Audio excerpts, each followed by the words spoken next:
The sleeping pills weren't working anymore. I lay there in our king-sized bed, staring at the water stain on the ceiling that looked like a middle finger, which seemed appropriate considering how life was giving me the finger these days. Jenna's side of the bed was cold, empty, and had been for the past 3 weeks. Every night, same story. Working late again, honey, don't wait up. My name is Elliot Bishop, but everyone calls me Eli. I'm 38, own a small moving company called Bishop's Movers, and until recently, I thought I had a decent marriage. My wife Jenna manages operations at Riverside Shopping Plaza, one of those dying retail centers that somehow still limps along in our little upstate New York town of Millbrook.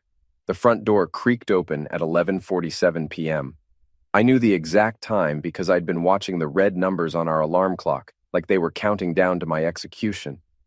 Jenna's heels clicked across the hardwood floor, trying to be quiet but failing miserably. She always was terrible at sneaking.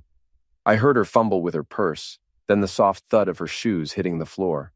The bathroom light flicked on, and water ran for exactly 90 seconds, her usual routine when she was trying to wash off evidence. Evidence of what, I was still figuring out. She slipped into bed, her back to me, pretending to be asleep within minutes. But I could tell from her breathing that she was wide awake, probably staring at her phone under the covers.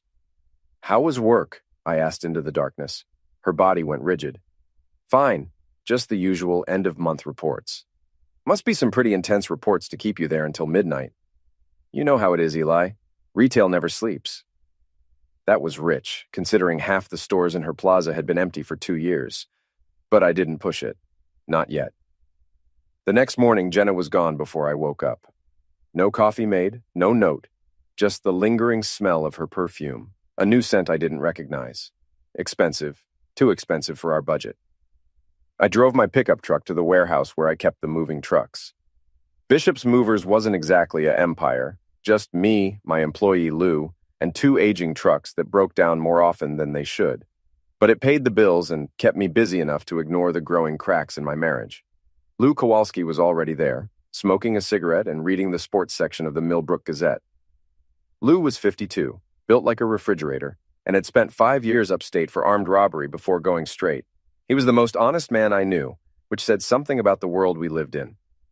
"You look like hell," Lou said, not looking up from his paper. "Thanks for the pep talk." "I'm serious.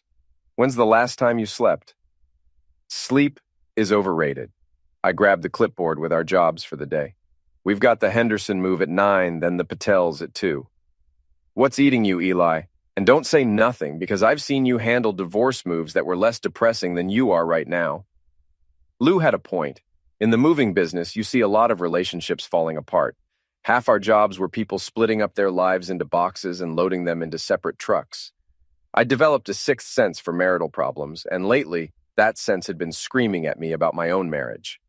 "Jenna's been working late. A lot." Lou folded his paper and gave me the look, the one that said he knew more than he was letting on. "The plaza, right? Where that security guy works?" "What security guy?" "Damian Cross. Big guy thinks he's God's gift to women. Drives that ridiculous black SUV with the chrome wheels." My stomach dropped. "How do you know about him?" "Eli, this town has 3,000 people. Everyone knows everyone's business. And everyone's been talking about how your wife's been staying late with the musclehead security chief." I felt like I'd been punched. "Everyone's talking?" "Mrs. Falco next door to you called my cousin Rita. Said she's seen that SUV in your driveway twice when you weren't home." Mrs. Falco was 73 and spent her days watching the neighborhood like it was her personal reality show. If she said she saw something, she saw it. "Why didn't you tell me sooner?" Lou stubbed out his cigarette. "Because I was hoping I was wrong. And because I figured you'd figure it out yourself soon enough." That afternoon, after we finished the Patel job, I made a decision. Instead of going home, I drove to Riverside Shopping Plaza. The parking lot was mostly empty, just a few cars scattered around the anchor stores that were still hanging on. Jenna's silver Honda was parked near the management office, along with a black SUV with chrome wheels that screamed compensation issues. I parked behind a dumpster where I could see the office windows. Lou had followed me in the moving truck, and he pulled up beside me. "This is probably a bad idea," he said through his open window. "Probably." We sat there for 20 minutes before I saw them. Jenna and a guy who looked like he lived at the gym, all muscles and spray tan and the kind of confidence that comes from never being told no. They were standing close, too close, in front of the office window. Then he put his hand on her lower back and she leaned into him. "Son of a bitch," I whispered. They kissed. Not a friendly peck, not a casual thing. A real kiss. The kind that said they'd been doing this for a while. The kind that said my marriage was over, even if I was the last one to know it. Lou was quiet for a long moment. Then, "What do you want to do?" I watched my wife of 8 years run her fingers through another man's hair, and something cold and calculating settled in my chest. "I want to make them pay." The next few days were torture. I had to pretend everything was normal while my world crumbled around me.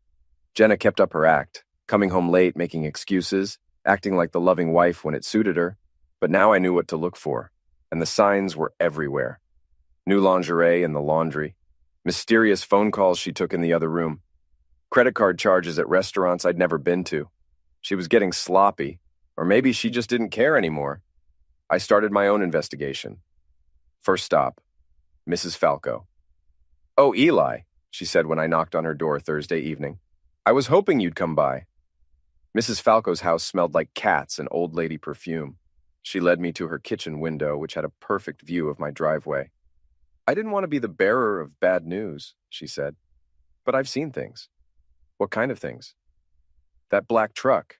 It's been in your driveway 3 times in the past 2 weeks, always when you're at work. And Eli..." She paused, looking uncomfortable. "I saw them through your living room window. They weren't playing cards." My jaw clenched. "When was the last time?" "Tuesday afternoon. They were there for almost 2 hours." Tuesday afternoon. The day Jenna had called to say she was getting her hair done. Another lie to add to the pile. "Mrs. Falco, if you see anything else..." "I'll call you immediately. That woman doesn't deserve you, Eli. Never did." The next phase of my investigation required Lou's special skills.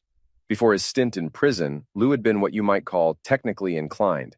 He could hotwire a car, pick a lock, and apparently hack into someone's phone records. "This is probably illegal," he said as he connected Jenna's old iPhone to his laptop. She'd left it in the junk drawer when she upgraded, thinking it was wiped clean. Lou had other ideas. "Probably," I agreed. It took him an hour to recover the deleted messages. What we found made my blood boil. Text thread between Jenna and someone named D. "Jenna, can't wait to see you tomorrow. Eli will be at the Henderson job all day. D, your place or mine? Jenna, mine. More comfortable, and I love the risk. D, you're incredible. Can't believe you're wasting your time with that loser. Jenna, not for much longer. Just need to figure out the finances first." There were dozens of messages like that, going back 3 months. But the real prize was a group chat between Jenna and her 2 best friends, Sasha and Kylie. Sasha, "So when are you going to leave him?" Jenna, "Soon. Damien's been pushing for it, but I need to be smart about this." Kylie, "What do you mean?"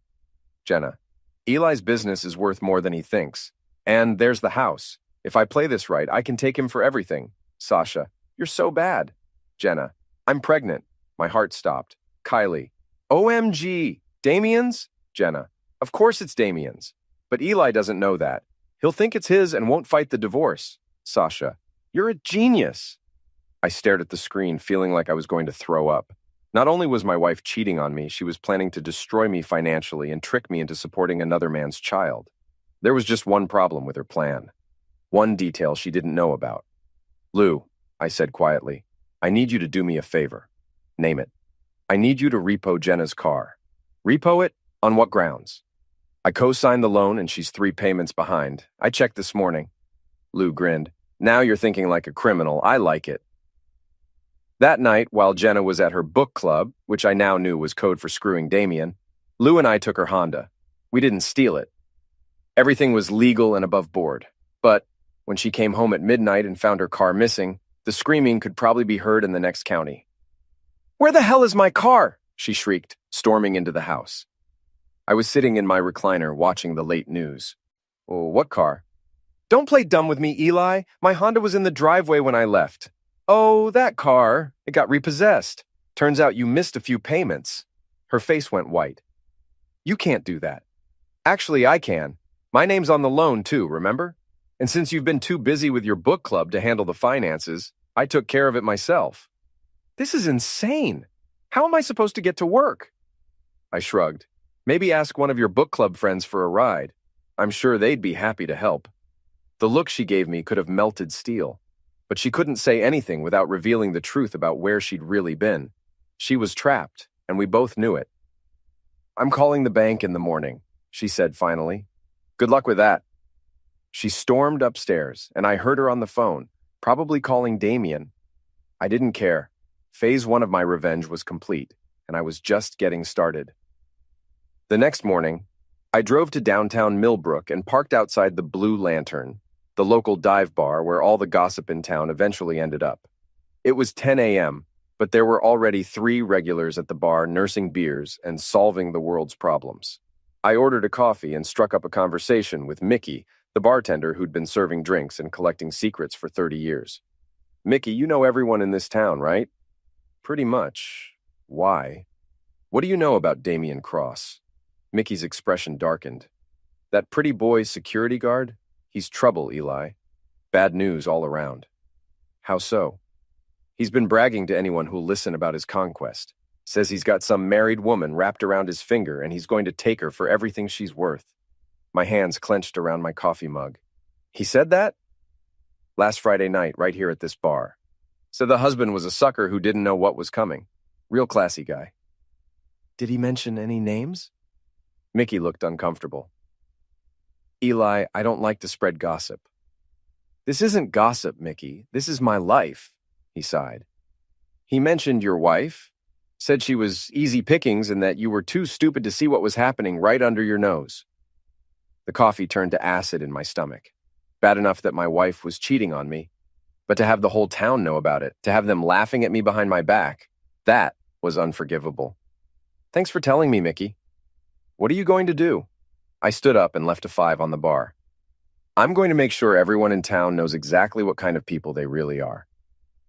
Saturday night at the Blue Lantern was always busy. Half the town showed up to drink away their problems and catch up on the latest gossip. It was the perfect venue for what I had planned. I arrived at 8 p.m. and took a seat at the bar. Mickey nodded at me and poured my usual. Whiskey, neat. The place was packed with familiar faces. Construction workers from the highway project, nurses from the hospital, teachers from the high school. All of them potential witnesses to what was about to happen. Lou arrived 10 minutes later, followed by Mrs. Falco's nephew Danny, who worked at the auto parts store. I'd spent the afternoon spreading the word about tonight's entertainment, and the audience was gathering nicely. At 8:30, right on schedule, Jenna and Damien walked through the door. The conversation in the bar didn't stop immediately, but it definitely quieted. Everyone was watching, sensing that something was about to happen. Jenna looked nervous. She rarely came to the Blue Lantern, and never with her book club friend. Damien, on the other hand, strutted in like he owned the place. He was wearing a tight black t-shirt that showed off his gym muscles and jeans that probably cost more than I made in a week. Everything about him screamed, "Look at me," and tonight, everyone was definitely looking. They found a table in the corner and ordered drinks. Jenna kept glancing around nervously, but Damien was playing it cool, one arm draped over the back of her chair like he was marking his territory. I waited until they were settled, then stood up and walked over to their table. "Well, well," I said loudly enough for half the bar to hear. "If it isn't my wife and her book club friend." Jenna's face went pale. "Eli, what are you doing here?" "Having a drink in my local bar. The question is, what are you doing here?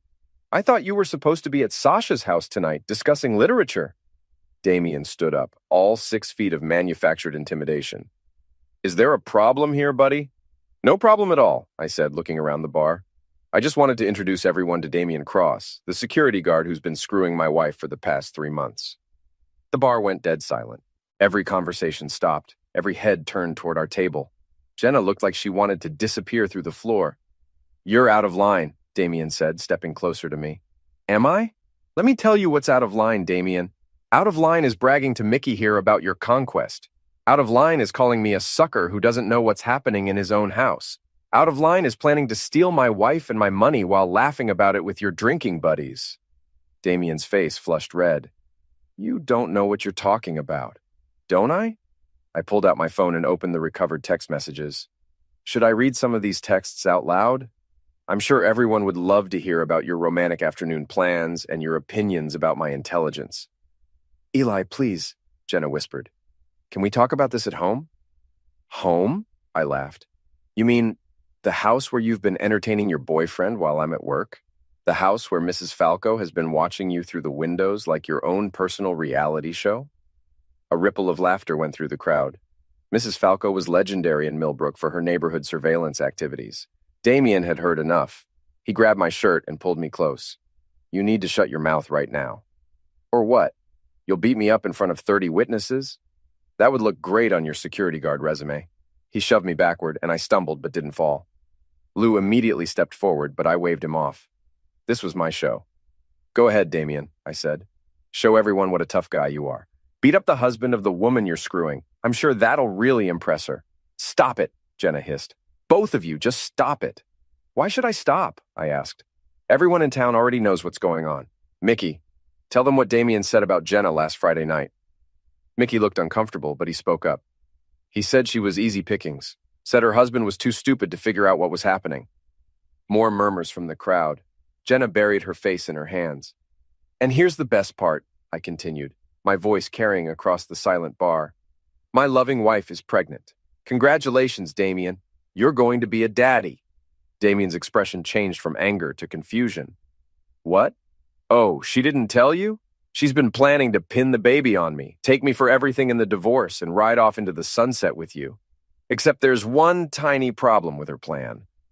I paused for dramatic effect, looking around the room at all the eager faces. I had a vasectomy 3 years ago. The silence that followed was deafening. You could have heard a pin drop in that bar. Jenna's head snapped up, her eyes wide with terror. That's impossible, she whispered. Is it? Dr. Martinez at the clinic has all the paperwork. Want me to call him? Damien was staring at Jenna like he'd never seen her before. You told me you weren't sleeping with him anymore. I wasn't. I mean, we weren't. Then whose baby is it? Damien demanded. Jenna's mouth opened and closed like a fish out of water. She couldn't answer without admitting to yet another affair, and we all knew it.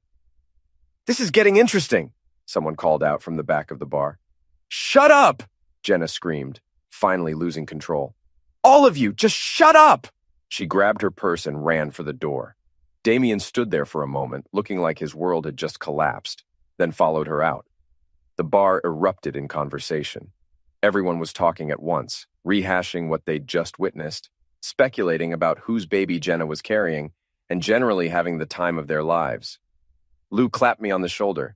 That was beautiful, man. Absolutely beautiful. Mickey poured me another whiskey. This one's on the house. I raised my glass to the room. To the truth, I said. It always comes out eventually. The crowd cheered, and I drank my whiskey, feeling better than I had in months. But this was just the beginning. I had one more card to play, and it was going to be the best one yet. The divorce papers arrived Monday morning, hand-delivered by a process server who looked like he'd rather be anywhere else. Jenna was asking for everything. The house, the business, alimony, and child support for a baby that definitely wasn't mine. Her lawyer was Robert Steinberg, the most expensive divorce attorney in the county. How she was paying for him was a mystery. But I had my suspicions. Damien's SUV had been conspicuously absent from the shopping plaza parking lot since Saturday night. My lawyer was Jennifer Walsh, a scrappy public defender who'd recently gone into private practice. She was young, hungry, and worked for about a tenth of what Steinberg charged. This is going to be interesting, Jennifer said as she reviewed Jenna's demands. She's asking for child support, but you say the baby isn't yours? Definitely not mine. I have the medical records to prove it. Then this should be straightforward. We'll demand a paternity test, and when it comes back negative, her whole case falls apart. I want to do this publicly, I said. Court hearing, not a private settlement. Jennifer raised an eyebrow. That's unusual. Most people want to keep these things quiet. Most people haven't been humiliated in front of the entire town. I want everyone to see the truth. The hearing was scheduled for Friday morning at the Millbrook County Courthouse. Word spread quickly through town. Divorce proceedings were usually private affairs, but this one was going to be a public spectacle. Thursday night, I got a call from Jenna. It was the first time we'd spoken since the confrontation at the Blue Lantern. Eli, we need to talk. Talk to my lawyer. Please, this has gotten out of hand. Maybe we can work something out. Work something out? You mean like when you worked out screwing Damien in our bed? Or when you worked out stealing my business and my house? I never meant for it to happen this way. Which part, the cheating, the lying, or the fraud? There was a long pause. The baby isn't Damien's, she said finally. I know. The question is, whose is it? Another pause. It doesn't matter. We can still make this work. You could raise the child as your own, and we could try to fix our marriage. I almost laughed.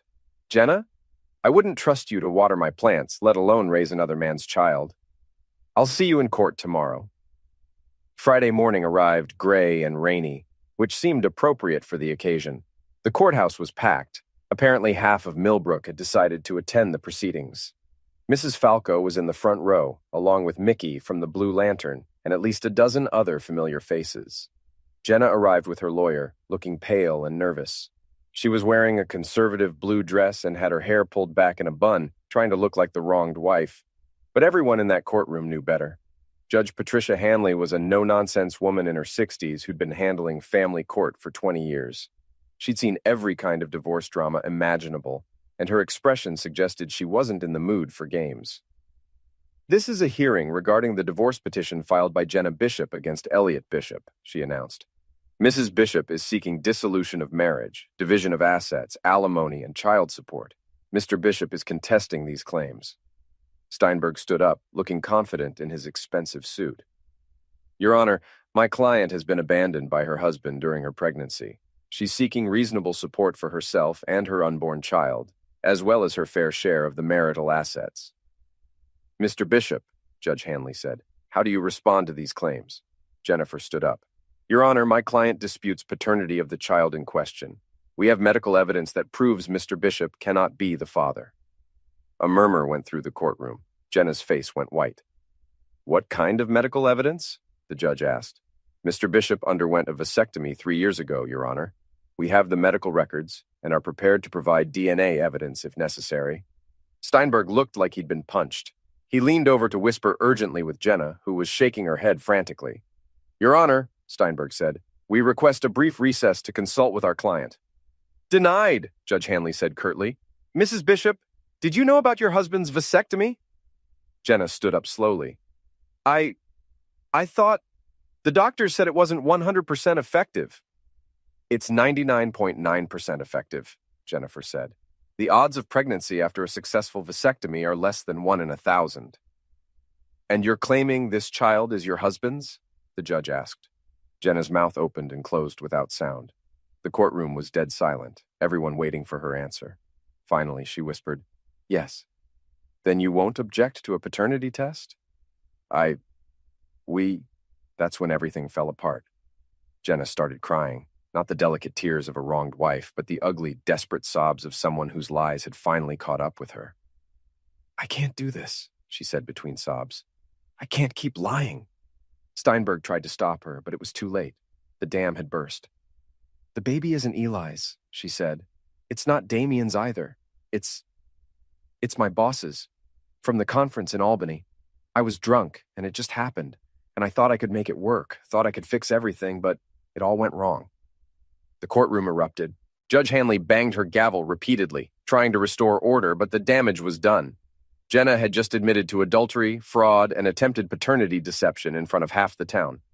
Mrs. Bishop, the judge said sternly, are you withdrawing your claims for child support? Yes, Jenna whispered. And are you admitting that your claims were fraudulent? Steinberg tried to object, but Jenna nodded. Yes. Judge Hanley looked disgusted. Mr. Bishop, do you wish to proceed with the divorce? Yes, Your Honor. Very well. Given the admitted adultery and fraudulent claims, I'm granting Mr. Bishop's petition for divorce. Mrs. Bishop will receive no alimony, no claim on the business, and will be responsible for her own legal fees. This court is adjourned. The gavel came down with a finality that echoed through the silent courtroom. Then the silence broke, and everyone started talking at once. I stood up, feeling like a weight had been lifted from my shoulders. Lou was grinning from ear to ear, and Mrs. Falco was practically bouncing in her seat. Jenna was still crying, but now she was alone. Steinberg had packed up his briefcase and left without another word. Her friends Sasha and Kylie were nowhere to be seen. Apparently, loyalty only went so far. As I walked toward the exit, Jenna grabbed my arm. Eli, please. I'm sorry. I'm so sorry about everything. I looked down at her, this woman I'd loved for 8 years, this stranger who'd tried to destroy my life. I'm not, I said. This is the best thing that ever happened to me. I walked out of that courthouse into the gray morning, and for the first time in months, I felt like I could breathe again. That afternoon, the whole town was buzzing with news of the courthouse drama. My phone rang constantly with congratulations, offers to buy me drinks, and requests for details. I'd become something of a local celebrity overnight. Lou and I celebrated at the Blue Lantern, which was packed despite it being 3 in the afternoon. Mickey had apparently been giving play-by-play accounts of the hearing to anyone who'd listen, complete with dramatic reenactments. To Eli Bishop, Mickey announced as we walked in, the man who proved that the truth always wins. The bar erupted in cheers. Someone bought me a beer, someone else bought me a shot, and before I knew it, I was holding court like a conquering hero. "So what happens now?" asked Danny from the auto parts store. "Now I get my life back," I said. "The house is mine, the business is mine, and I'm free to start over." "What about Jenna? What about her? She made her choices, and now she gets to live with the consequences." As if summoned by our conversation, the door opened and Damien walked in. The bar went quiet, all eyes on the man who'd been publicly humiliated along with my ex-wife. He looked terrible. His usually perfect hair was messy, his clothes were wrinkled, and he had the hollow-eyed look of someone who hadn't slept in days. He walked straight to the bar, ignoring the stares and whispers. "Whiskey," he told Mickey. "Make it a double." "You sure you want to be here?" Mickey asked quietly. "Why not? My life's already over. Might as well drink to it." I felt a moment of something that might have been pity. Damien had been played just as much as I had in his own way. Jenna had lied to both of us, used both of us, and left both of us looking like fools. But then I remembered him calling me a sucker, bragging about his conquest, planning to take everything I'd worked for. The pity evaporated. "Rough week?" I asked, loud enough for the whole bar to hear. Damien turned to look at me, his eyes red-rimmed and angry. "You think this is funny?"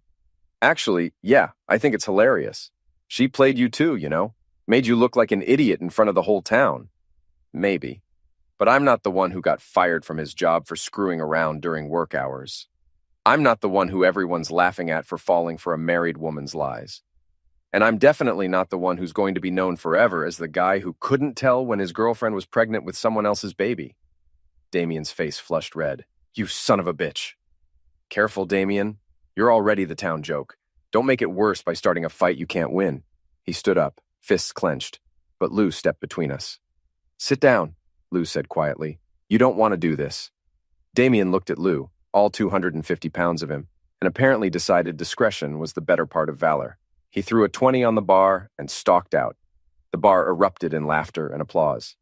"That was cold, Eli," someone called out. "But fair." I raised my beer. "To justice served." The celebration continued until well after midnight. By the time I finally made it home, I was pleasantly drunk and completely satisfied with how the day had gone. The house felt different now. It was mine, completely and legally mine. No more lies, no more secrets, no more walking on eggshells around someone who was planning to destroy me. I poured myself one more whiskey and sat in my recliner, looking around the living room where Jenna had entertained her boyfriend while I was at work. Tomorrow I'd start redecorating, erasing every trace of her betrayal. My phone buzzed with a text message. For a moment I thought it might be Jenna, but it was from Jennifer Walsh, my lawyer. "Congratulations on your victory today." Jenna's lawyer called. "She wants to discuss a settlement for her personal belongings. Let me know how you want to handle it." I smiled and typed back, "Tell her she can have whatever fits in one suitcase. Everything else stays with the house." It was petty maybe, but after everything she'd put me through, I figured I was entitled to a little pettiness. Another text came in, this one from an unknown number. "This isn't over. You ruined my life. Jenna," texting from someone else's phone. I deleted the message without responding. As far as I was concerned, it was over. She was someone else's problem now. I finished my whiskey and headed upstairs to bed. My bed, in my house, with no lies and no betrayals waiting for me in the morning. For the first time in months, I slept like a baby. ## epilogue, the new beginning. 6 months later, Millbrook had moved on to other scandals and other gossip, but the legend of the vasectomy bombshell lived on. I'd become something of a folk hero, the man who'd outsmarted his cheating wife and exposed her lies in the most public way possible. Bishop's Movers was thriving. Word of mouth about my story had brought in new customers, and Lou and I had hired 2 more employees and bought a 3rd truck. Apparently, People liked doing business with someone who'd proven he could handle adversity. Jenna had left town shortly after the divorce was finalized. Last I heard, she was living in Albany with her baby and working as a receptionist somewhere. Damien had also disappeared, though rumors placed him in Florida, working security at a retirement community. Mrs. Falco still kept watch over the neighborhood, but now she was looking out for me instead of spying on me. She'd taken it upon herself to screen potential girlfriends, though I wasn't quite ready for that yet. The Blue Lantern had a new regular customer, me. Mickey had framed the newspaper clipping about the divorce hearing and hung it behind the bar, right next to the photo of the town's high school football championship from 1987. I was sitting at that same bar on a Friday evening, nursing a beer and reading the sports section, when Jennifer Walsh walked in. "Buy a girl a drink?" she asked, sliding onto the bar stool next to me. "Sure, what's the occasion?"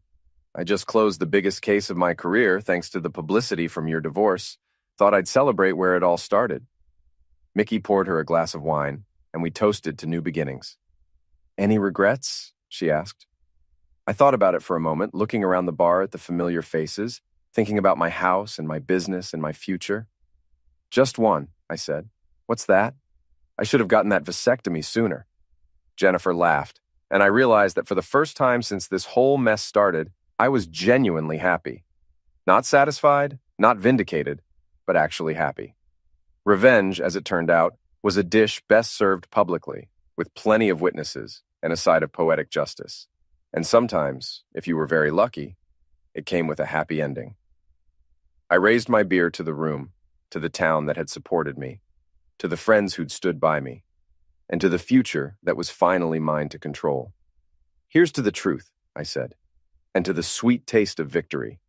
The bar erupted in cheers, just like it had 6 months ago, and I knew that no matter what happened next, I'd never forget the night I dropped the vasectomy bombshell and won my life back.